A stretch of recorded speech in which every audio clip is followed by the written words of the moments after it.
Bonjour, bonsoir tout le monde et bienvenue dans ce 99e épisode de l'ESM Made in France, à un épisode de l'épisode 100. Bonsoir Adil. Bonsoir. Bonsoir Alejandro. Bonsoir. Bonsoir Gwen. Bonsoir. Bonsoir Alexandre. Bonsoir. Et ce soir nous avons la particularité d'avoir un petit nouveau qui s'insère dans le podcast. Bonsoir Mike. Bonjour, qu'est-ce que je fais là? Appelez-moi Jonah Christ. Un bisute le nouveau ou pas? Mike, écoute, on profite de cette introduction pour t'introduire toi. Qui es-tu? Donc moi c'est Mike Boy, je suis l'Eurovision depuis 2021, je suis un tout nouveau.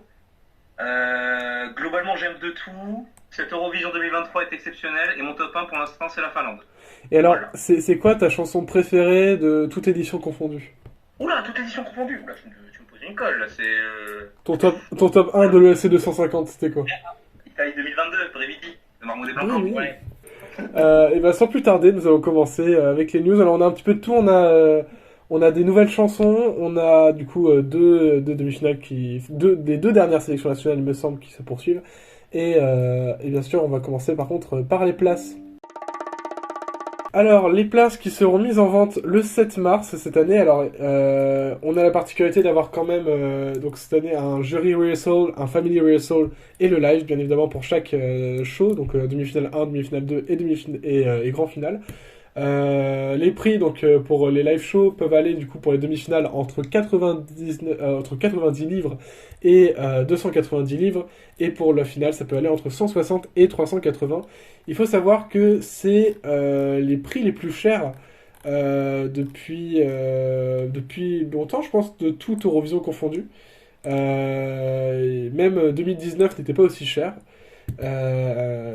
Mais apparemment, considérant un petit peu le fait que les inscriptions pour les pays aient été chères aussi, ça nous étonne que très peu, je pense que tout le monde est d'accord. Bah, on a bien vu que ça coûtait une blinde. Hein. Ce show va être très coûteux, très clairement. On va commencer du coup, comme d'habitude, faire un petit tour de nos avis sur les dernières chansons qui sont sorties. En interne, les Pays-Bas ont décidé d'envoyer du coup Mia Nicolai et Dion Cooper avec la chanson Burning Daylight. Qu'est-ce qu'on en pense, Adil? Ben, le clip est bien, par contre, si les couplets sont bons, j'aime pas trop les refrains qui me gonflent un peu.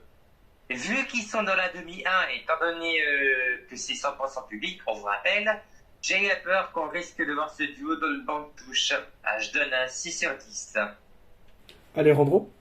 Les Pays-Bas ont encore sorti une très très belle chanson, comme celle de l'année dernière d'ailleurs. Il y a vraiment, le pays a vraiment la carte de l'émotion à jouer avec ce titre, que ce soit au niveau de l'instrumental, que ce soit au niveau des voix de Mia et de Dion qui s'accordent parfaitement bien. Et ouais, espérer que justement ils vont réussir à retranscrire toute cette émotion sur scène, faire quelque chose d'un peu intimiste comme ils avaient fait en 2014. Donc à voir ce que ça va donner, mais honnêtement c'est une très bonne chanson et j'ai hâte de voir ce que ça va donner. Gwen? En fait, on va dire à la première écoute, j'étais très déçu. Parce que comme c'était Duncan Lawrence qui avait fait cette chanson, je m'attendais plutôt à une balade un peu à la hauteur de Arcade. Sauf que là, on s'attend plutôt à une chanson un peu... Enfin, c'est une balade, mais pas vraiment pour la balade, quoi. Enfin, c'est un peu classique, quoi. Je m'attendais à beaucoup d'émotions et que je n'ai pas eu du tout de mon côté. Même si je dirais je suis pas d'accord avec Adil, je pense que ça peut faire son boulot et en live ça peut fonctionner. On ne sait jamais, tout peut arriver à l'horizon, même si c'est la demi-finale à 15 pays. Je dirais une qualification possible, mais très très borderline, je dirais. Entre la 8 et voire 10e place du public. Mike? Alors, personnellement, pareil que Gwen, en vrai, je m'attendais à beaucoup par rapport au fait qu'il y avait Duncan Lawrence derrière. Je préfère quand même Estin par rapport à Nicolas et Cooper. Ça reste quand même le genre de balade qu'on avait l'an dernier qui, personnellement, ça m'allait très bien et que j'étais très heureux. Mais pour le coup, je suis comme Adil. J'ai très peur je suis pas serein concernant leur qualification parce que cette année, c'est un Eurovision qui est très diversifié, avec beaucoup de tentatives, beaucoup de trucs qui peuvent se démarquer. Et quand en face, t'as une balade très classique, mais qui reste quand même efficace, n'empêche que voilà, t'as très peur quand en face, t'as des gens genre Alessandra, Caria, Vesna, probablement Laurine. Ça, voilà, ça risque d'être très très chaud. Mais en soi, globalement, j'ai beaucoup apprécié. De bonnes paroles, un bon refrain que je m'amuse à chanter. Et non, globalement, c'est un très bon cru. Je suis très satisfait des Pays-Bas. Alexandre? Je vais rejoindre Gwen. J'ai pas senti d'émotion en écoutant cette chanson. Alors bon, après, il y a peut-être eu un biais à un moment donné. Ce biais étant que quand j'ai écouté cette chanson pour la première fois, j'étais à l'aéroport. Donc j'étais pas vraiment dans le bon setting pour écouter une balade. Mais n'empêche que ouais, j'ai pas vraiment ressenti beaucoup d'émotion. Il n'y avait pas vraiment de progression intéressante. J'ai pas ressenti d'histoire, ce qui est extrêmement important dans une balade. D'autant plus que les Pays-Bas, avec leur stratégie depuis 2019 de faire du coup ce genre de, vous savez, ce genre de sad boy balade, hein, avec un peu comme l'avait fait Duncan Lawrence évidemment. Et voilà. Donc j'ai pas ressenti ça malheureusement. C'est dommage. Bah perso, je vais un peu vous rejoindre tous. La différence, c'est que moi, j'ai ressenti quelques émotions, mais pas par rapport à la chanson, par rapport au clip, que je trouve très très beau. Enfin, je sais pas comment on fait la délégation néerlandaise chaque année pour avoir des clips aussi beaux, parce que le clip de Estelle était, je pense, le meilleur l'an dernier. Mais à chaque fois ils se débrouillent super bien en termes de clip. Mais effectivement, là, c'était assez. Bah, malheureusement, elle est assez oubliable cette chanson, je dirais. Elle est pas mauvaise, loin de là, mais effectivement, c'est sûr que on a peur qu'elle ne puisse pas se démarquer. De là à ne pas se qualifier, je ne sais pas, je ne pense pas, hein. Je compte sur eux pour faire un excellent live, mais bah voilà quoi, c'est pas la chanson qui marquera le plus à Liverpool, ça c'est clair. Bah, aussi, le problème, quand même, ce qu'il faut rajouter, c'est que la chanson a quand même beaucoup, beaucoup de mal à démarrer, il faut dire ce qui est. Oui, c'est vrai. Donc, ça peut vite lasser tout le monde, quoi. Et aussi le fait que beaucoup de la magie, disons, de la chanson, c'est les harmonies entre Mia et Dion. Et du coup, je suis pas sûr que ce soit de ouf en live. C'est-à-dire qu'il n'y a que le public qui vote, donc Ah oui, est-ce que là, le fait qu'il n'y ait pas de jury, justement, ça va pas les planter? Après, je suis pas trop d'accord avec cet avis du système qui. À entendre certains, j'ai vraiment l'impression que les résultats vont faire un 180 degrés par rapport à d'habitude.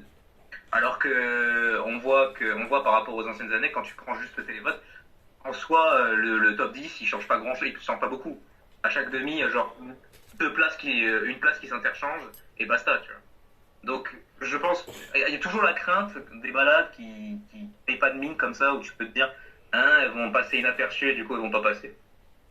Mais j'essaye quand même de rester en confiance quand tu vois que l'an dernier, t'as des trucs comme Snap ou Medak Antisol qui ont fini dans le top 18 télévote.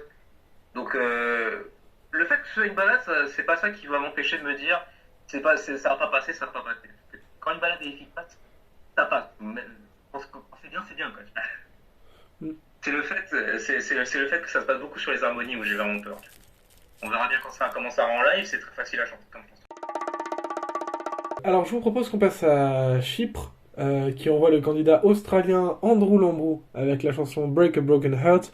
Toujours la même maison de production, Panic Records. Qu'est-ce qu'on pense de Break a Broken Heart, Adil? Enfin, ça change de ce que le pays avait l'habitude de faire depuis le top de Deligny en 2018. On va pas s'en dire que si le manque d'originalité est flagrant, il reste efficace en soi et je ne serais pas étonné de sa potentielle qualification, évidemment. Vu que c'est une chanson assez radiophonique, je serais pas étonné si ça passe chez nous. 7 sur 10. Alejandro? Ah ouais, putain, t'es ambitieux, parce que jusqu'à ce que ça passe chez nous... Non, Chypre, bah, c'est la déception. Et banal au possible, les paroles sont d'une médiocrité, mais on est dans le cliché de la chanson d'amour chantée par un beau mec. À un moment, c'est bon, quoi. Les années 2000, c'est passé, quoi. Donc, next. Franchement, la chanson, enfin, en termes d'instru, c'est pas trop mal. Andrew devrait pas trop mal s'en sortir s'il va pas trop haut comme il l'avait fait à la sélection australienne quand il y était. Mais sinon, en plus, quoi. C'est Osef. Gwen? Je vais rejoindre un peu ce qui a été dit par Adil et Alejandro. Je suis d'accord avec Adil, c'est vrai que c'est une chanson qui fait son taf et qui peut fonctionner justement. Par contre, moi, ce qui me dérange avec Chypre en général, c'est qu'ils vont chercher un peu ailleurs des candidats alors que ils pourraient justement essayer de trouver des candidats un petit peu sous l'île directement, voilà quoi. Ouais, c'est clair. Et c'est ça qui me dérange avec Break a Broken Heart, c'est que quand je l'entends, j'ai pas l'impression que tout de suite on va me dire que c'est Chypre. Pour moi, ça me donne l'impression que c'est plutôt soit l'Australie ou peut-être la Suède ou un autre pays ou voilà. C'est ça qui peut-être qui me dérange le plus de mon côté. Je dirais que vu la gueule de la deuxième demi-finale et le niveau qui est pas terrible, il peut avoir sa chance de se qualifier, mais s'il est en finale, je pense pas qu'il va finir très très haut. Voilà quoi. Enfin, je suis d'accord avec Alejandro aussi. C'est vrai que franchement, Chypre aurait pu chercher à faire autre chose, aurait pu vraiment essayer de s'améliorer, de faire une chanson de qualité. Mike? Perso, je vais rejoindre Alejandro, mais pas aussi virulent, parce que c'est quand même. Mon problème avec Chypre, j'ai un problème avec Chypre. Mon problème avec Chypre, c'est que, bon, déjà, ça tente très souvent la même chose à chaque fois. Surtout, je trouve qu'il y a un cruel manque d'authenticité dans leur chanson. Et enfin, vraiment, t'as l'impression que n'importe quel producteur ou quoi peut débarquer avec cette chanson-là. Il y a pas tu ressens pas une sorte de patte personnelle avec les chansons de Chypre. Et merci. Et enfin, il tente autre chose avec Andrew Lambrou. Et d'ailleurs, c'est une invasion australienne, c'est exceptionnel. Putain, à Saint-Marin, il y en avait un autre qui était d'Australia Decide, c'était infernal. Et oui, du coup, il tente autre chose, mais il n'y a toujours pas cette patte personnelle. Là, pareil, c'est toujours le genre de chanson que je trouve très impersonnelle, efficace, qui fait le café, mais pas très intéressant, tu vois, genre, ouais, bon, bah c'est sympa, et puis c'est tout. T'as pas le genre de chanson que tu passes dessus pendant 20 ans, quoi. C'est bien, c'est pas bien, et voilà, ça ressemble beaucoup à d'autres chansons qui ont déjà été faites. De ce que j'ai vu, Andrew Lambrou, il défonce tout en live. A priori, il va très bien tenir la chanson. Mais je crois pas vraiment. Et globalement, celle d'Andrew Lambrou, ça me rappelle un peu Sandro, en 2020 en vrai, où il tente un truc différent et bon, Sandro, on le saura jamais. Hein, Est-ce que Sandro c'était vraiment différent comme chanson, honnêtement? Alors, non, ça me fait penser à Sandro par rapport au fait que d'habitude, Chypre, ils ont une ligne édito, et ils ont tenté quelque chose avec Sandro. Bah là, pareil avec Andrew Lambrou. Mais du coup, Sandro, on ne saura jamais si la tentative n'est pas les coups. On va le savoir cette année avec Andrew Lambrou. Et limite, c'est con à dire, mais limite, ça me fait un peu regretter la formule habituelle de Chypre, c'est dire, c'est terrible. Donc voilà, on verra bien ce que ça donne. Je lui souhaite tout le bonheur du monde, mais je suis pas certain de la qualification d'Andrew Lambrou. Des chansons qui ont été balancées cette semaine, pour moi, c'est celle qui a le plus de chances de se faire une queue en demi-finale. Ça, c'est clair pour moi. Alexandre? Je m'attendais à détester cette chanson, mais au final, en vrai, j'ai bien aimé. Vous savez pourquoi? Parce que ça m'a beaucoup rappelé un peu le style d'Imagine Dragons, qui est un groupe que j'aime beaucoup. Voilà. Par contre, il faudra travailler sur la diction, parce que j'ai regardé je crois que c'était un TikTok de lui qui chantait, sa diction est dégueulasse. Genre, sa voix est très bien, mais sa diction, genre, on ne comprend pas les paroles en fait. Ça, c'est un petit défaut, on va dire. Mais sinon, j'ai bien aimé, étonnamment. C'est incroyable, une chanson chypriote que j'aime. C'est incroyable. Et pour dire aussi pour répondre à ce que Gwen disait, que ça ressemblait pas à une chanson qui sortirait Chypre, j'ai envie de dire, et le Diablo non plus, ça ressemble pas non plus à un truc que Chypre sortirait. C'était un reject d'un truc qui aurait pu être sur un album de Lady Gaga. Bon, pas trop le rapport avec Chypre non plus. Perso, oui, je trouve tout, enfin, comme vous, c'est pas original, vraiment, Break a Broken Heart. Effectivement, les paroles sont vraiment pas ouf. Andrew Lambrou gère niveau vocal, ça c'est sûr. Mais encore une fois, oui, je suis totalement d'accord avec ce que Gwen disait, je crois. Genre, pourquoi ils vont prendre en Australie, pourquoi pas Chypre? Enfin, je veux dire, Malte arrive à le faire, pourquoi pas eux? Et aussi, oui, enfin, alors, j'ai beaucoup du coup entendu l'argument comme quoi c'était différent. Je trouve pas ça vraiment différent de ce que fait Chypre d'habitude, ça reste très superficiel et très, très impersonnel, comme disait Alejandro, il me semble. J'ai. Ouais, c'est vraiment, franchement en demi-teinte, je pense que honnêtement ça va flopper en demi-finale. Ça m'étonnerait pas. Parce que, encore une fois, cette année, c'est peut-être une des années les plus compétitives que j'ai vues, honnêtement. Et là, coup dur quand même, coup dur pour Chypre, je pense. On passe à l'Allemagne qui a host du coup la sélection Unterleib für Liverpool vendredi soir, qui a vu la victoire de Lord of the Lost avec Blood and Glitter, une chanson du métal gothique à l'Eurovision, c'est je crois la première fois. Adil, qu'est-ce que tu penses de Blood and Glitter? Tellement content que Lord of the Lost gagne la sélection malgré le jury international qui vote pour des trucs qui sont un peu rétamés en finale. Genre, non pas à Annika Rousseau, mais j'ai oublié son nom, mais bon, celle de chercher. Voilà, Watchurch, merci. Oui, c'était bien Watchurch. Merci Mike. Au moins, le pays fera pas bottom 5 comme les années précédentes et j'essaie d'aller le plus loin possible. Et ça, c'est télévotique friendly dans le genre. Allez, je lui mets un 7,5 sur 10. Alejandro? Alors, enfin, l'Allemagne a des chances, des grandes chances de revenir dans le top 10. Tout simplement parce que déjà, c'est une excellente chanson qui est extrêmement bien produite. La chanson, justement, a des changements tout au long, en fait. Et ce qui fait que, voilà, il n'y a pas cette sensation d'ennui et de répétition quand on l'écoute. En live, honnêtement, rien à redire. C'était nickel.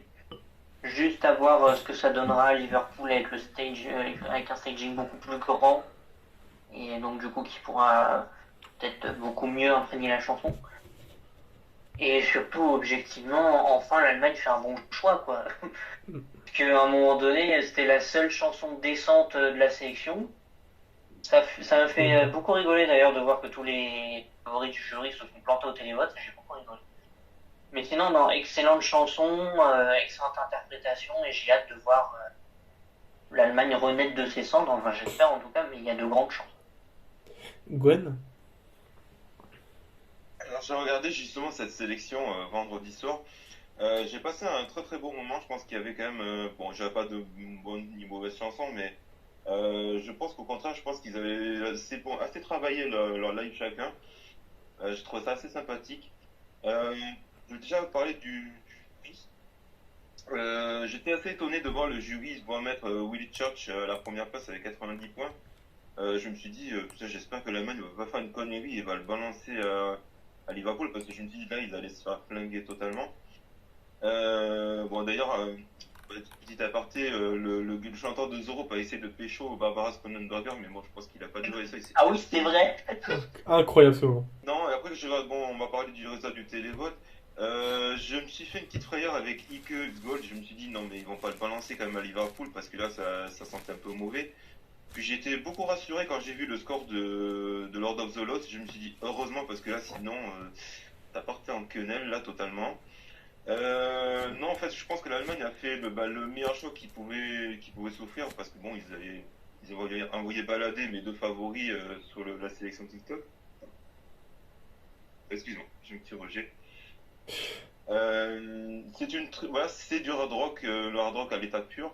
D'ailleurs, j'ai une petite pensée pour Régine, notre Eurofan Régine, qui en fait son top 1 et je pense qu'elle va me casser les pieds dans 3 semaines pour me dire de voter pour eux lors des previous de GAE France. Non, c'est une très bonne chanson. Je suis assez d'accord aussi sur le fait que je pense que c'est avec cette chanson que l'Allemagne va sortir la tête de l'eau. Après, je pense qu'il faut pas trop rêver non plus. Je pense pas non plus qu'ils vont faire un classement de malade. Je pense qu'au public, oui, effectivement, au public, ils peuvent très largement s'en sortir. Maintenant, ça va être surtout le jury, vu la place qu'ils ont eu, qu'ils ont fait 5e au jury international. Mis à part peut-être les pays nordiques qui peuvent les aider, je dirais, comme la Finlande, l'Islande, voire même la Suède. Je me dis, quid des autres jurys, est-ce qu'ils vont aimer ou est-ce qu'ils ne vont pas aimer, quoi. Moi, au premier abord de cette chanson, j'étais un petit peu déçu, je pensais que ça manquait un peu de hard rock. Je me dis que bon, ça peut aller, ça peut le faire. Je dirais qu'ils peuvent arriver sur un top 15 minimum de leur côté. Mais je suis très satisfait de ce choix de mon côté. Mike? Une petite pensée pour From Fall to Spring, et déjà, Oui, premièrement. oui, merci. Qui t'est fait déglinguer, c'est terrible. Mais en fait, bah, le truc, c'est partie que... des deux qui étaient éliminés que j'adorais. Voilà. Bah ouais, c'est terrible. Mais bref. Globalement, j'étais très satisfait de la sélection allemande. Et Lord of the Lost, c'était mon favori pour gagner. Mais je n'y croyais absolument pas. Pour moi, c'était acté, c'est IKU Gold. Et puis basta, on accepte, on fait le deuil. Et on enchaîne. On fait le Ah, deuil. pour moi, mais pour moi, c'était fini. Vraiment, moi, j'étais en mode pessimisme. En mode, je regarde les prestations et tout, je suis en mode, ah, c'est bien, qui va gagner. Et du coup, voilà. Ah, du coup, je partais un peu en faisant la gueule pour regarder le Unser Lead sur Liverpool. Et globalement, j'avais trouvé les prestations très bien. Il y avait une sorte de super, René Wheeler, montagne. Beaucoup trouvaient que c'était une fausse bonne idée. Moi, ça me dérangeait pas et j'aimais bien, tu vois. Et en plus, quand vous c'était une bonne chanson. Et du coup, vient Lord of the Lost, et où j'étais en mode, c'est le dernier espoir, on croise les doigts, mais j'y crois pas du tout. Vraiment, quand Cave Gold s'est fait dépasser au télévote, on dit, j'étais euphorique, j'étais en mode, on a évité la catastrophe. On a évité la catastrophe de ça, on est passé de mon bottom 1 qui gagne à coup sûr à mon top 1 qui gagne. J'étais euphorique, la dose de dopamine, elle était là, quoi.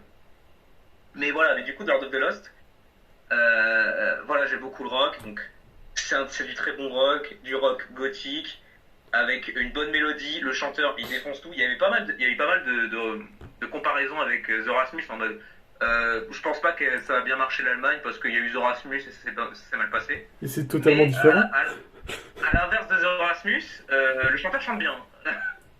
Voilà. Oui, non, mais, Malheureusement, le chanteur de The Rasmus, c'était pas ça. C'est surtout pas le même style de musique du tout, hein. Genre. C'est pas trop le même style. Bah, après, il y a beaucoup de trucs dans la commu en mode par rapport au fait qu'il y ait beaucoup de groupes. Et du coup, il y en a pas mal qui sont en mode bah, du coup, c'est tous les mêmes. C'est tous les mêmes. Pas vraiment d'accord. Pour moi, il y a beaucoup de différences entre Let's Three, Lord of the Lost et Joker Out avec Why You. Voilà, c'est du très bon rock avec du très bon gueule, avec du très bon cri. Le chanteur il est super bien. La stage, j'ai trop hâte. Vraiment, la version petite scène, ça m'a juste donné envie de découvrir ça à Liverpool. Et il y a beaucoup de chansons de cette Eurovision. Le fait que ce soit très varié avec des styles ou des mecs qui tentent des trucs, du coup, ça fait que j'ai trop impatient de voir les mises en scène, de voir le live. D'habitude, je suis moins impatient par rapport à l'Eurovision. Limite, je suis plus hypé par les sélections nationales que par l'Eurovision en soi, que par les shows de mai. Mais là, vraiment, j'ai trop d'attentes. Il y a tellement... Il y a beaucoup de chansons qui ont un potentiel de malade mental. Et Lord of the Lost en fait partie. Donc voilà, je suis très content. Pour l'instant, l'Allemagne est dans mon top 5. Ça partait pour être bottom 1, c'est dans mon top 5. La vie est belle. Donc voilà, j'espère qu'ils vont sortir du bottom 5. Je pense qu'ils vont le faire. Je pense qu'ils vont le faire. Et d'ailleurs, petite pension sur le fait que pour l'instant, le Big Five, c'est une pure dinguerie. Oui. C'est une pure dinguerie et le Royaume-Uni part pour être dans le délire lui aussi. Hein. Donc je pense qu'on part pour avoir l'un des meilleurs Big Five ever. Et super, vive l'Eurovision 2023. Merci Lord of the Lost et j'ai trop hâte de les voir et j'espère qu'ils vont redresser l'Allemagne. Merci à eux. Voilà. Alexandre?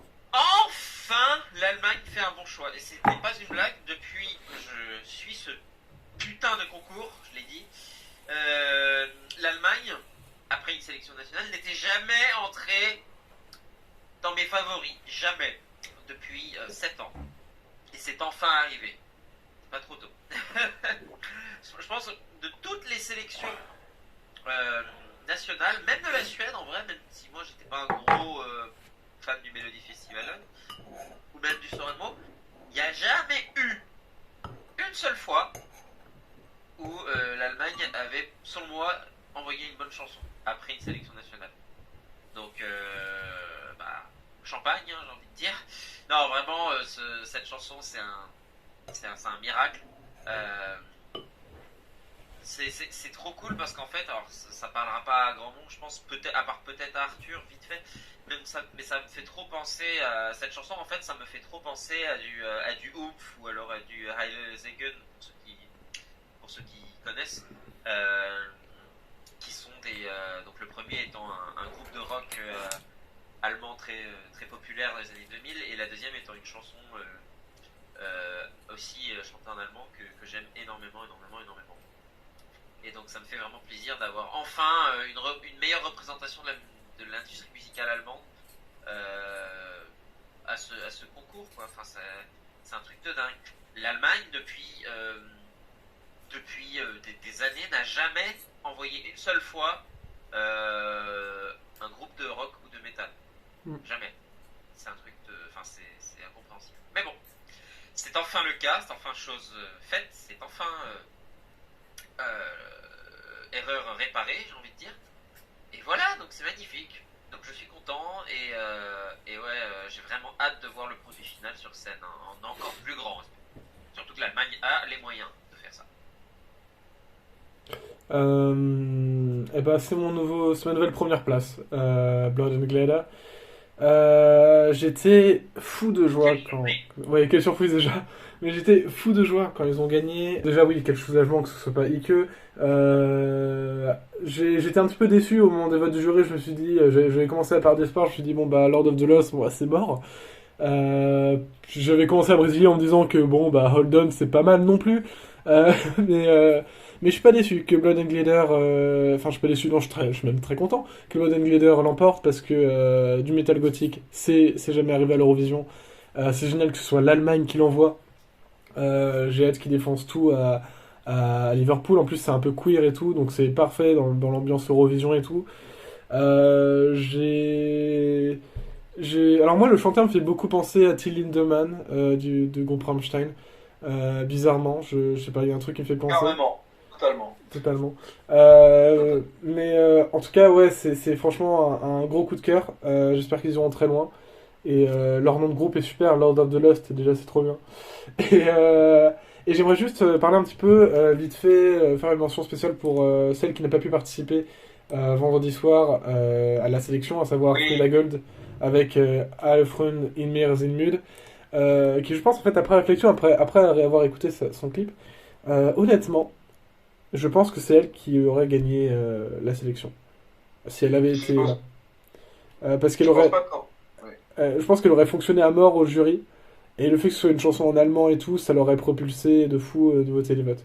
Donc je pense qu'elle aurait gagné de peu, mais elle aurait gagné la sélection. Et allez streamer à le Freunde mince, j'oublie tout le temps le titre.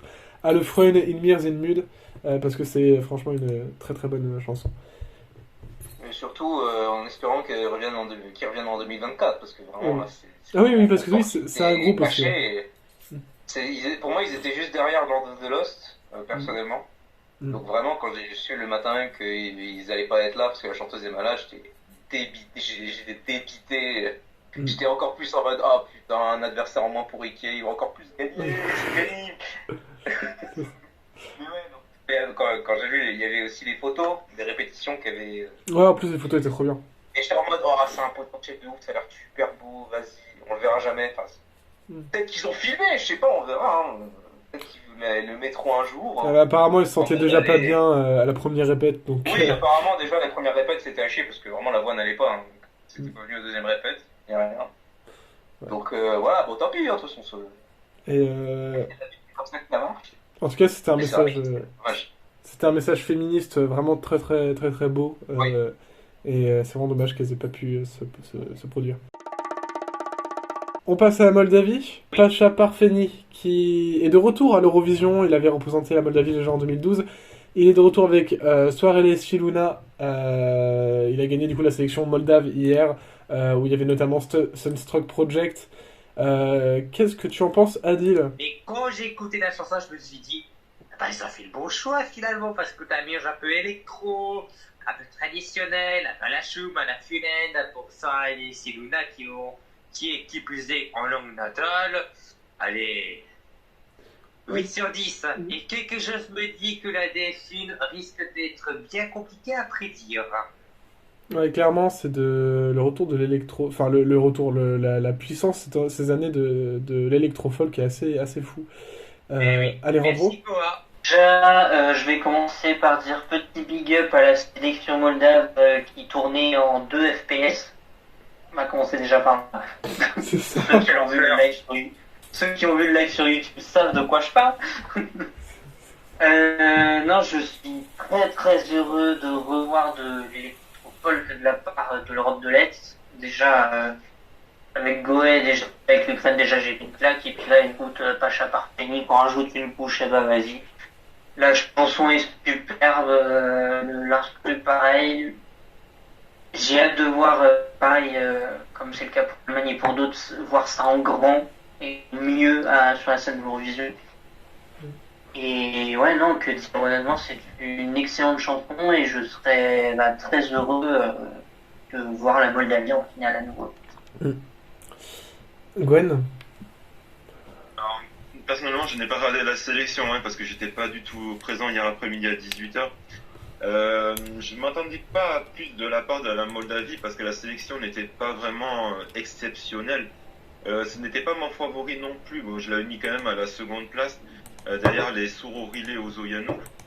C'est pas une mauvaise chanson en soi, Pacha Pafani. Même à l'époque, Lothar était une très très bonne chanson et qui méritait la place qu'il avait eue.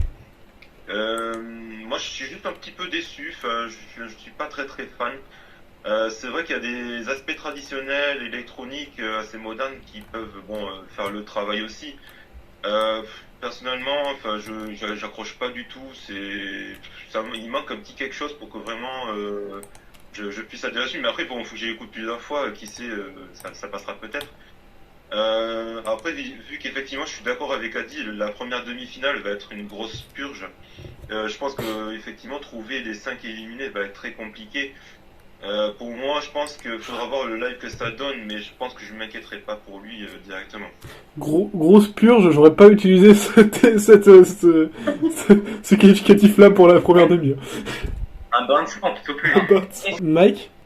Premièrement, les Moldaves, améliorez votre sélection nationale, faites ça en interne, parce que vraiment, c'est terrible. C'est malhonnête. J'ai pas écouté les chansons en entier, juste des extraits pour la totalité d'entre eux. Mais globalement, ça m'avait l'air... J'aime pas dire le mot éclaté, mais vraiment, ça colle beaucoup. Dans le tas, dis-le.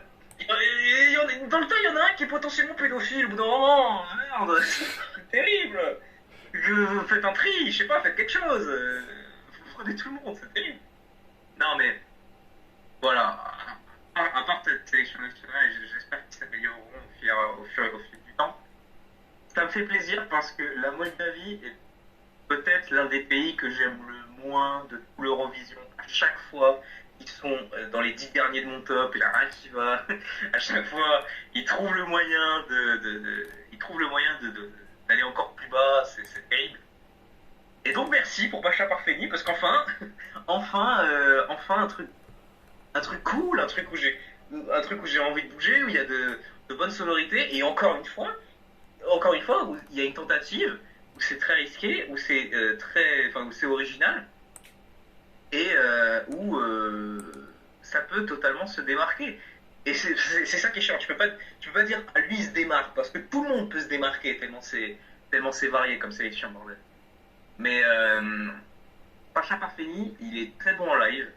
Pareil que Lord of the Lodge, j'ai beaucoup trop hâte de découvrir ce que ça rendra sa mise en scène à Liverpool. Et je pense personnellement que la chanson est parfaite pour finir la demi-finale.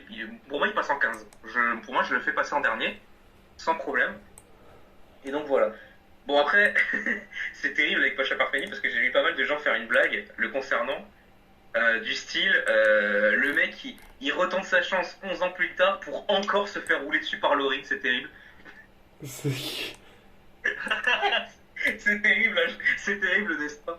C'est vrai. Non mais je pense qu'il va bien s'en sortir. J'ai très hâte de voir ce qu'il va faire. Je suis très content, enfin très content non.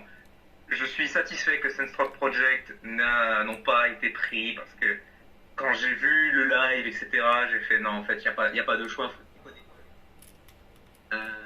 Mamie, là, non, s'il vous plaît, soirée les Shibuna, on n'en parle plus.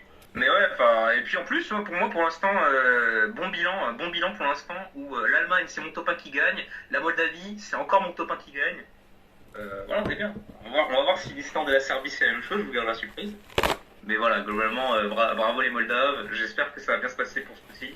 Alexandre? Et bah, je suis heureux que nous n'ayons pas à avoir un groupe pro-russe à l'Eurovision cette année.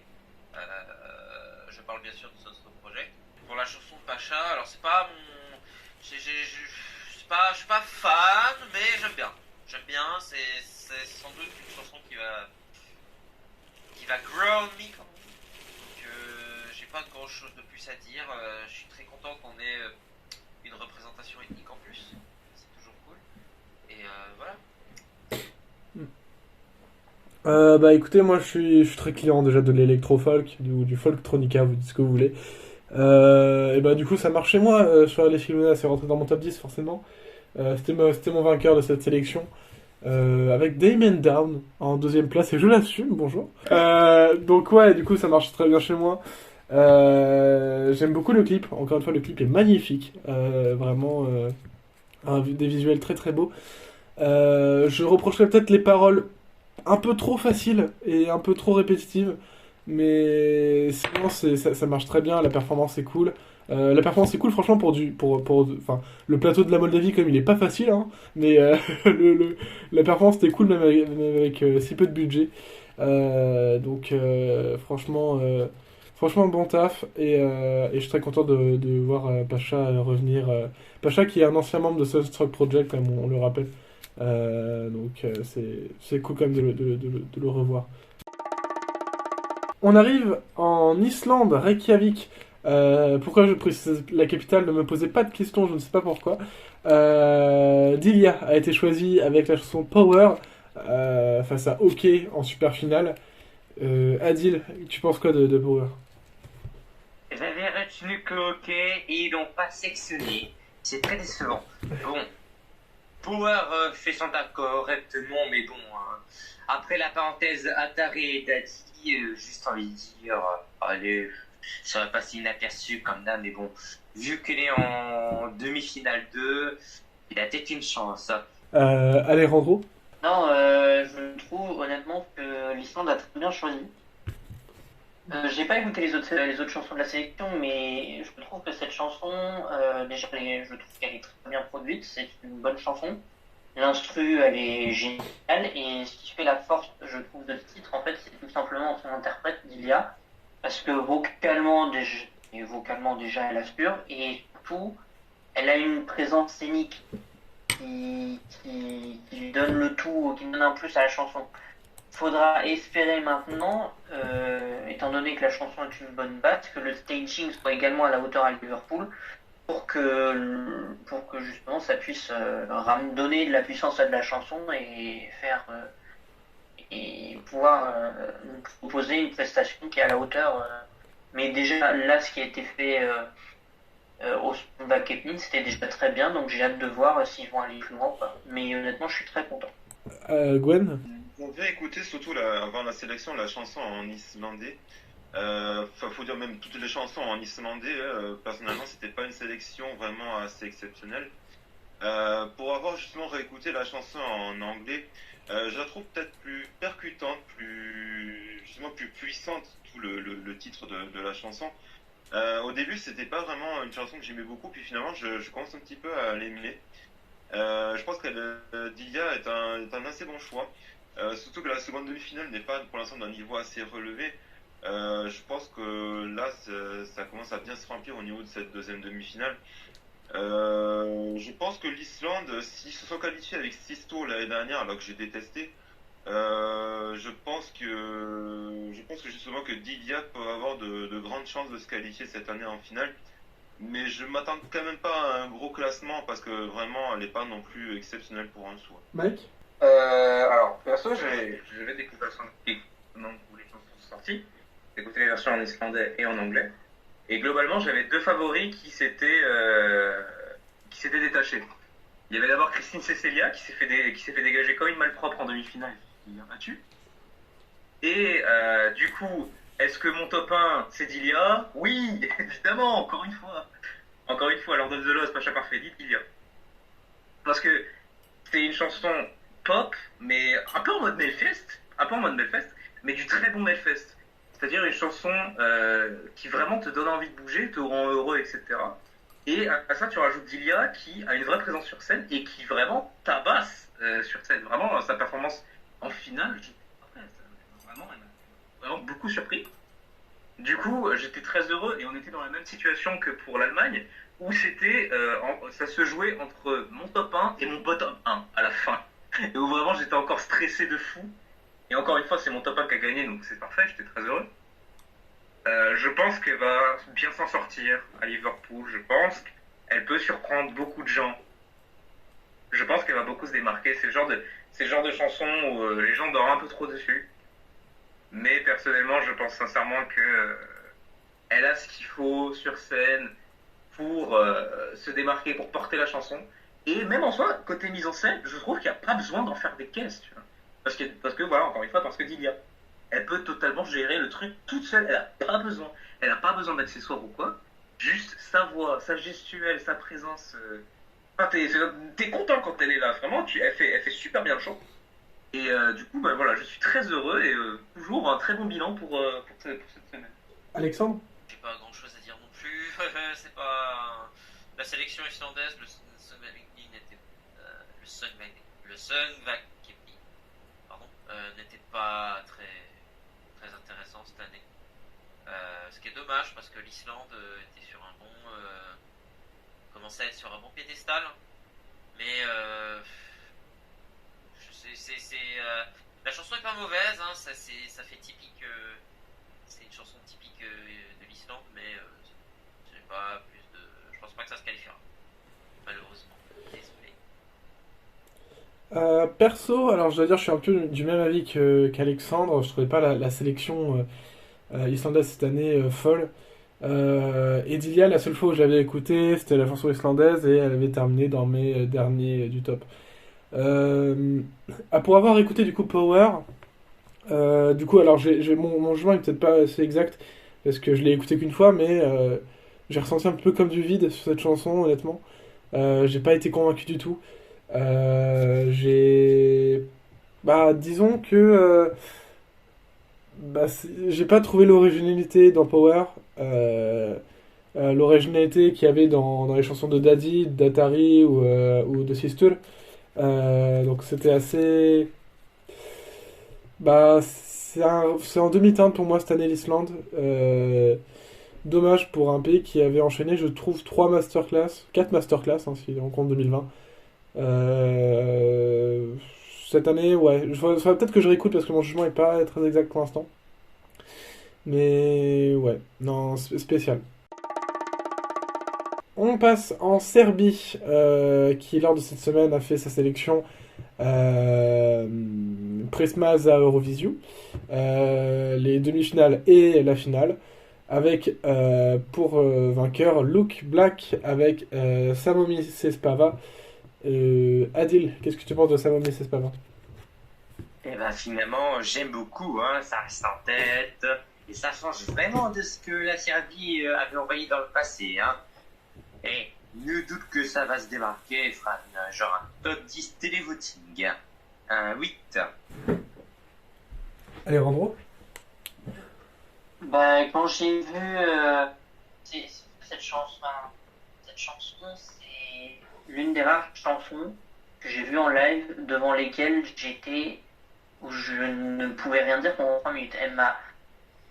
La chanson m'a coaché la presta avec. C'est vrai que c'est une chanson qui a tellement de personnalité, qui est tellement recherchée en termes d'ingéniosité, en termes d'imagination. Il y a un travail, et puis tout le travail scénique aussi qui est super important. Et je suis très très content que la Serbie, en fait, ose des choses que la plupart des pays n'oseraient pas. Et ouais, non, j'ai pris une claque. Honnêtement, j'ai pris une claque et j'adore la chanson. Et Luke Black, d'ailleurs, sur scène, l'interprète très bien. Il incarne vraiment le personnage de la chanson. Et les paroles sont extrêmement profondes. Donc, ouais, non, je suis très content qu'il ait été choisi. Et j'espère que, ouais, l'esprit staging qu'il y a eu en Serbie sera gardé et qu'il ira très loin. Mais honnêtement, j'ai pris une grosse claque à la part de la Serbie. Gwen? Alors, j'ai regardé quand même cette sélection serbe hier soir pendant, je dirais presque 2-3 heures, parce que ça a duré, je pense, que jusqu'à minuit, de 21h jusqu'à minuit. Alors, c'est une sélection, au début, j'ai cru que j'allais complètement m'ennuyer, parce que vraiment, les chansons étaient vraiment affligeantes, voire ennuyantes, franchement. Au début, c'était dur. Limite même de pas de qualité, voire même le Hurricane, franchement, le Hurricane, c'était limite catastrophique. Voilà, le Mitch, t'as deux doigts de dire, remettez Sanja Vucic avec la fille de Gnez et remettez à Salavista ou Loco Loco, parce que franchement, c'était affligeant, quoi. J'ai envie de dire que les favoris sont plutôt passés vers la fin de la sélection, entre Luke Black, justement, Philippe Baloch ou Zejna de Rumba, qui était vraiment assez sympathique. Je dirais que la Serbie se sauve, on va dire, d'un traquenard, sachant que Luke Black n'était pas le favori du public ni du jury. Je dirais qu'il s'en tire pas trop mal, parce que c'est une très bonne chanson. C'est même une chanson, je pense, qui va devenir mon plaisir coupable. Ça fait beaucoup penser, je dirais, à l'Islande en 1997, mais j'ai envie de dire à la sauce 2023. Il a mis des sonorités assez modernes avec du métal. C'est assez, on va dire, un petit peu dark quand même comme chanson. Franchement, je pense que la Serbie, vu que la Croatie déjà, je pense qu'il va y avoir les 12 points de la Croatie ni connus au public. Je pense que j'ai pas d'inquiétude, surtout qu'en plus il est en première partie avec tous les groupes et Alessandra. Je pense que ça va beaucoup se démarquer, et je pense que la Serbie va se maintenir un très bon classement pour cette année.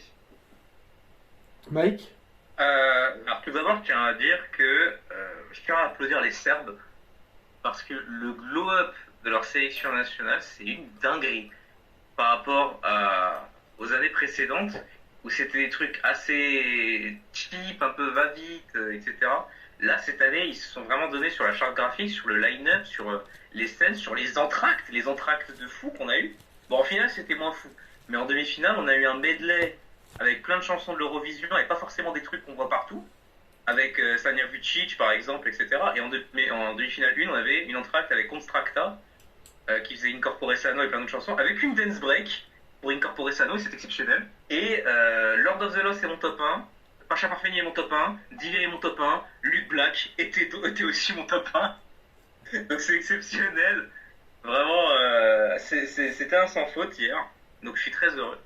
Et juste, Luke Black, pareil qu'Alejandro, ça m'a scotché. J'étais pas le premier convaincu lors des sorties studio, c'était pas l'un des meilleurs placés, mais quand il est passé sur scène, juste, je me suis dit, c'est fun, c'est pertinent, c'est bien chorégraphié, c'est stylé, il chante bien, genre c'est le full package. C'est le full package. Et c'est pour ces genres de chansons que je me suis mis à suivre l'Eurovision, pour suivre des mecs qui tentent des trucs, qui proposent des choses différentes, où on réunit plein de trucs ultra différents sur une même scène pour vivre une soirée de fous furieux où tout le monde peut avoir sa part, quoi. Tu peux avoir de la pop, tu peux avoir du rock, tu peux avoir des trucs chelous, tu peux avoir des balades. Il y a de tout, et c'est trop bien. Là, c'est parfaitement ce qu'on a du côté des trucs chelous, avec la voix qui part dans tous les sens, une instru. L'instru, elle déchire. Les passages où c'est juste l'instru, sans déconner, moi je suis en mode, tu fous ça dans Cyberpunk, ça passe crème, il n'y a pas de problème, vraiment c'est exceptionnel.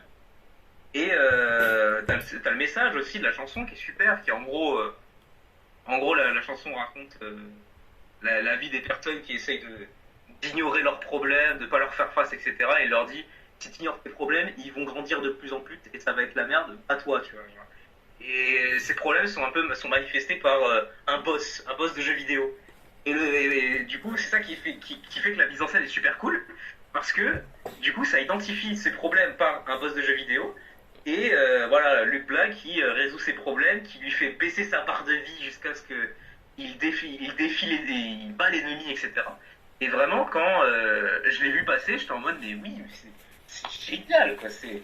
C'est la chanson vraiment que j'avais envie de voir gagner parce que je veux voir ça sur une grande scène.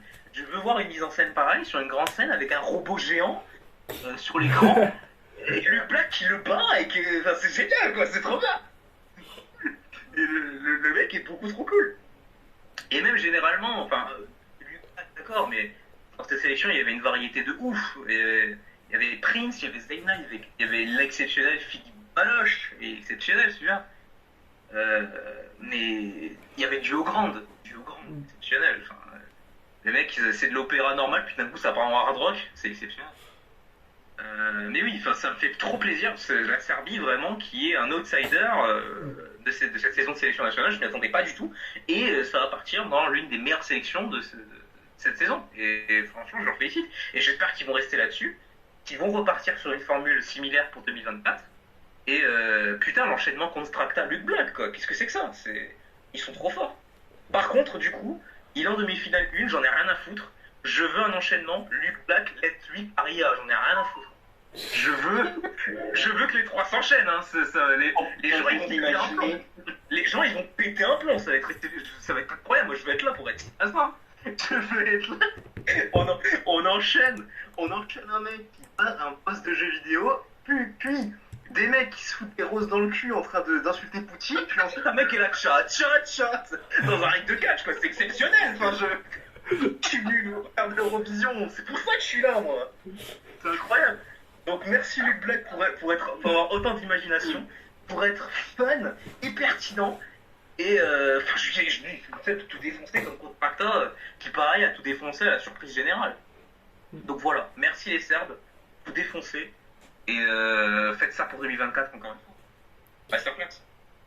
Alexandre. Eh ben, cette description, hein. Waouh, mais en vrai je comprends mec. Ah, je suis content. J'ai pas regardé la performance en live. Par contre, oh là là là là, mais qu'est-ce que je suis content que la Serbie continue avec son élan d'originalité et la production parce que j'ai quand même regardé des extraits. Et c'est vrai que le Pesma Zaerovisio, franchement, ça n'a rien à envier avec le Visia, clairement. En plus de ça, ils choisissent un bon morceau, donc c'est super. Moi, quand j'ai écouté le morceau pour la première fois, j'avais l'impression justement j'avais l'impression d'écouter un BGM, un soundtrack de jeu en fait, justement c'est pour ça hein, que c'est ce dont Mike parlait. Ça fait alors pas forcément musique de boss, mais en tout cas une musique que tu entendrais avant d'affronter un boss par exemple. Et ça, c'est quelque chose qu'on n'a pas eu à l'Eurovision il y a tout court même je crois. Donc c'est formidable. J'ai rien d'autre à dire de plus. C'est très bien. Et voilà. C'est pas je pense pas que la chanson sera dans mon top forcément, comme c'était le cas pour Incorpore Sano l'an dernier évidemment, hein, mais ça reste un très bon successeur je pense. Alors moi faut savoir que je n'ai pas du tout regardé la sélection serbe de la semaine, j'ai pas eu la foi un peu, mais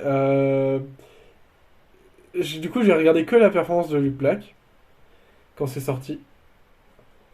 Et alors quand sa performance, genre, je suis resté bouche bée pendant toute la performance, et quand la performance s'est terminée je me suis dit quoi. J'étais vraiment assez déboussolé par ce qu'il venait de nous proposer. Du coup je me suis dit bon on va peut-être l'écouter une deuxième fois. Et à la deuxième écoute, j'ai plus compris la démarche. C'est génial. C'est original. C'est totalement fou. C'est trop bien. En plus, avec l'explication avec ce que nous donne Mike, ça donne encore plus envie d'aimer de la chanson. Je pense que la Serbie est bien partie pour tout défoncer encore une fois. Effectivement, ça m'a beaucoup fait rire L'enchaînement Luke Black, Caria, Letri, ça doit être incroyable. Mais ouais, en fait, j'ai pas trop les mots sur cette chanson. Il y a plein d'inspirations. Il y a à la fois, effectivement, il y a un petit côté un peu métal, mais à la fois, il y a un côté très électro, très jeu vidéo. Donc, c'est, c'est plutôt. C'est c'est le genre de chanson qui fait que l'Eurovision est unique. Finalement, ouais, je suis très content de cette édition 2023 qui s'annonce très diversifiée. Et, euh, et la Serbie en fait partie de cette diversification. Et ça peut que me faire plaisir. Et je pense que juste après l'épisode, je pense que je vais aller me réécouter Samos Mises Pava parce que je pense qu'il y a, à chaque écoute, il y a un ressenti différent. Donc, je traite. On passe à la Suède qui a host du coup samedi soir leur demi-finale, anciennement appelée Andrea Jensen, qui a vu se qualifier en finale. Du coup, pour la finale, du coup, il y avait 8 chansons, 4 pour la finale, 4 éliminées. Vont en finale Norman avec Slap à la Sauger, Theos avec Mare Avdig, Kiana avec Where Did You Go et Mariette avec One Day. Par contre, on a dû dire adieu à Tennessee Tears, Victor Kreun, Mélanie Venn et Elo Vebeni. Qu'est-ce qu'on a pensé de cette demi-finale, Adil? Je voulais Théos qualifié en finale, bah c'est fait, parfait. Bon, par contre, c'est pas sympa de mettre après la grosse favori Laurine. Alors, j'espère qu'il va éviter le bottom 3, mais bon. Samedi, vous allez encore me entendre dire que Laurine, c'est putain de surcoté, elle va jamais gagner. Ah oui! Putain, je n'aurais pas fait cette prédiction. Gwen? Alors, par rapport au résultat de cette, on va dire, de cette 5e demi-finale qui était la Grande Chanson, effectivement, on va dire satisfait à 75%. J'aurais peut-être à la limite échangé Mariette avec Tennessee Tears. Parce que bon, Mariette avec la sauce boulgour habituelle de Thomas Gison, c'est bon, ça suffit un petit peu. Bon, même si c'est vrai que Thomas Gison a fait la chanson de Lorraine avec Tattoo, mais voilà quoi. Enfin, moi j'aurais pas vu Mariette en finale, je l'aurais plus vu recaler plutôt dans cette demi-finale.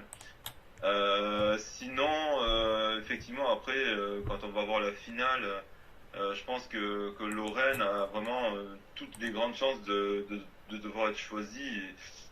Ce qui est peut-être dommage avec ce Melody Festival, c'est qu'il n'y ait pas eu peut-être un peu plus de prise de risque de la part de certains chanteurs et voir peut-être que justement la SVT devrait peut-être réfléchir à leur mode de choix de chansons ou voilà ou quelque chose comme ça parce que franchement le Melody Festival cette année c'est vraiment je dirais pas une purge mais pas loin quoi. Enfin, franchement on a vu mieux dans le passé quoi. Et on va terminer sur le festival d'Akan Chao qui a tenu sa deuxième demi-finale samedi soir. Se sont qualifiés en finale Edmundo Inacio avec Festa, Barbara Tinoco avec Good Night, Ines Apenas avec Fin do Mundo, Ivandro avec Povo, Voodoo Marmalade avec Tormento et qualifié du public Da-Punk Sportif avec World's Need Therapy. Et du coup, élimination pour The Happy Mess, Teresina Landeiro, Bandua et Lara Lee. Alejandro? Écoute, très content en partie de ces résultats qui confirment que le Portugal aura une très très belle finale samedi prochain. J'ai très hâte de voir toute la line-up enfin réunie. Très content de voir Inès Apenas en finale. J'avais peur pour elle, un peu vu que le staging n'était peut-être pas à la hauteur de la chanson. Déçu par le staging de Barbara Tinoco, je trouvais que ça correspondait pas à la chanson, que le décalage était peut-être un peu trop important, je dirais. Les Vaudou, Marmelade et Da-Punk Sportif, c'est pas des chansons que je m'attendais à voir en finale, très honnêtement. J'aurais préféré personnellement voir Teresinha ou Bandua. Mais voilà, non, sinon le Portugal a encore une très très belle finale de sélection. Et voilà, j'espère qu'ils vont bien choisir. C'est la seule chose maintenant qu'il faudrait qu'il faille espérer. Mike? Le Kansao, très sous-côté, j'adore personnellement, c'est un style de musique que j'aime beaucoup. Et littéralement, à part une exception, tout mon top 10 de tout le Kansao de cette année est en finale. Ils sont tous là. Donc ils sont tous passés, c'est impeccable. Et globalement, le Portugal a l'embarras du choix. Ils ont l'embarras du choix. Il y a une variété de styles. Il y a des ballades très classiques comme ils font d'habitude. Il y a du fado. Il y a des chansons de cabaret. Il y a des chansons que tu chantes en camping du feu, tu vois. C'est génial, Voodoo Marmelade. Mais voilà quoi. Et surtout, ils sont tous qualitatifs. Ils sont tous bons en fait. En soi, ils sont tous bons sur scène. Et c'est ça qui est super, c'est ça qui est trop cool. En plus, on a une chanson de plus à cause d'un problème de vote la semaine dernière. Donc, que demande le peuple, tu vois. Mais voilà, quoi, je veux dire, il y a Edmundo Inacio, il y a Ivandro, il y a Barbara Tinoco, il y a Mimikat, il y a Claudia Pascual, il y a Inès Apenas, il y a Voodoo Marmelade. Enfin, c'est quasi impossible que je n'aime pas la chanson du Portugal. Parce que même ceux qui sont en bas de mon classement de la finale, c'est les mecs qui ont été repêchés au télévote, donc très peu de chances qu'ils gagnent à la fin, quoi. Mais voilà, quoi. Alors, je comprends le fait que beaucoup ignorent le Kansao, parce que putain, ces connards, ils font ça de 22h à 1h du matin. C'est indécent. Je comprends totalement.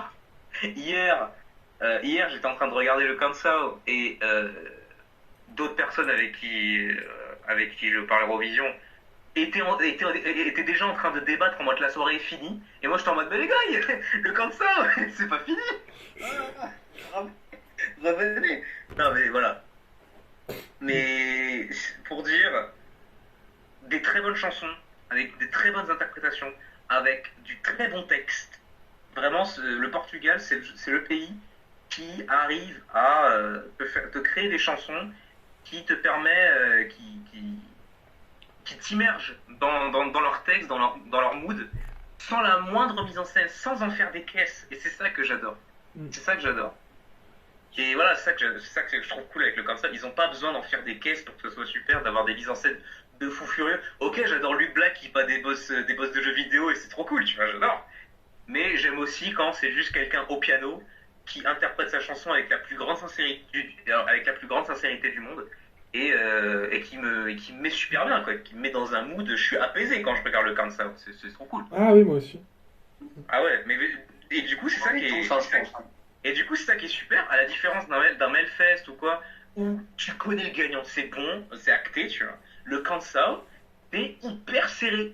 Tout le monde peut gagner. Il n'y a aucune certitude. Cette année, c'est très très ouvert. C'est très très serré. Tu peux te dire, ouais, peut-être Claudia Pascual, elle a déjà gagné. Ah, Barbara Tinoco, elle a fini deuxième.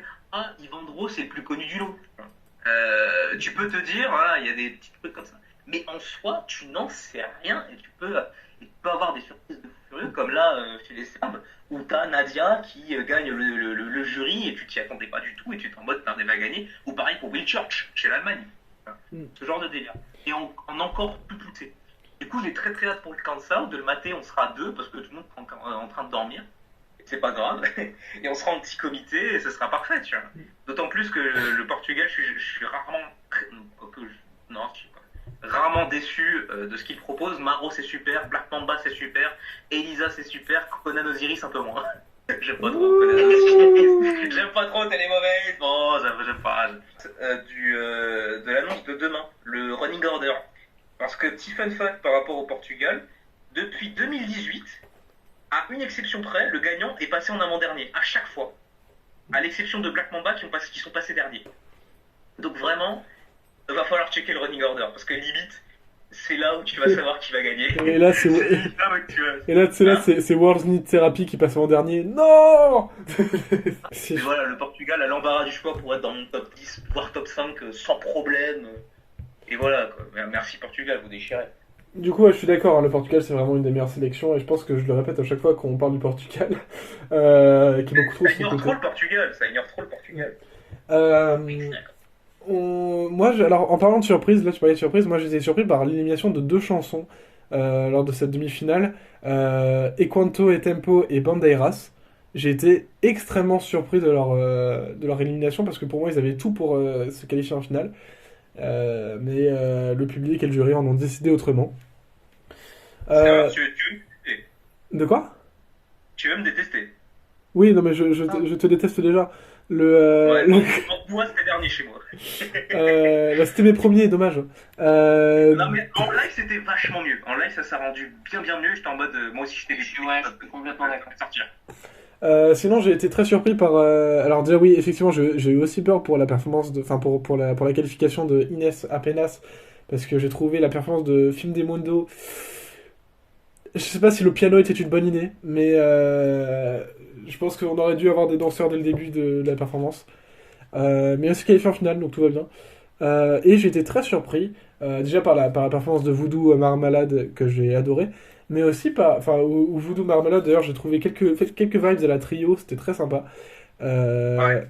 Sinon, oui, du coup, j'ai été très surpris par la performance de Ivandro Povo. Oui. Il m'a embarqué. Sa performance était incroyable. C'est ça. Donc je pense vraiment que Ivandro a ses chances samedi soir, samedi prochain. Mais pour moi, celui qui gagnera cette sélection, à mon avis, ça va être Edmundo Inacho avec Festa, qui est incroyable. Alors, est-ce que ce sera lui ou est-ce que ce sera Pasquale? Je ne sais pas encore. Parce que Pas la moindre idée. les deux, je trouve, peuvent gagner tout autant. Mais en tout cas, pour moi, ce sera un des deux. Aussi, hein. On verra demain, de toute façon. Hein. On verra. Ok. Oui, avec le running order, oui, on verra demain. Mais ouais, en plus, pour Yvandro, en vrai, quand j'ai dit tout à l'heure, c'est le genre de sélection où il se balance des chansons et où le gars, juste, il chante sa chanson et t'es embarqué, il n'y a pas besoin d'en faire des caisses. En vrai, je pensais à Yvandro en disant ça. Parce que juste, le gars, il est sur un piédestal avec des structures à côté qui sont très jolies. Et juste, il chante la chanson pour sa famille qui est au bled en Afrique, tu vois. Et il est en mode, voilà, je suis ici au Portugal pour eux, etc. J'ai une pression sur le dos, ils comptent sur moi, etc. Et je serai là pour eux, tu vois. Et moi, je suis embarqué dans le délire, je suis en mode, vas-y mec, raconte-moi ta vie, raconte-moi ton histoire. C'est la fin de ce 99e épisode de l'ESM in France. La semaine prochaine, on pourra parler de la chanson de la Suisse, de l'Autriche, d'Israël, de la Suède et du Portugal. Et peut-être plus, hein, on ne sait pas encore, il n'y a pas eu de date pour l'Arménie, la Géorgie, la Grèce, l'Azerbaïdjan et le Royaume-Uni.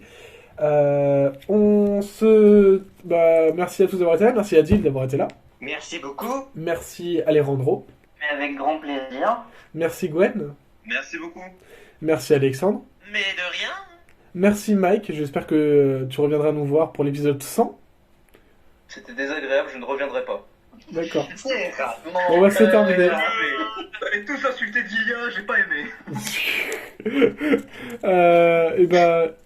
Merci du coup à tous de nous avoir suivis. Le podcast est disponible sur Spotify, sur Deezer, sur Apple Podcast, sur Samsung Podcast, sur Google Podcast, sur Acast, sur TuneIn et bien évidemment sur YouTube.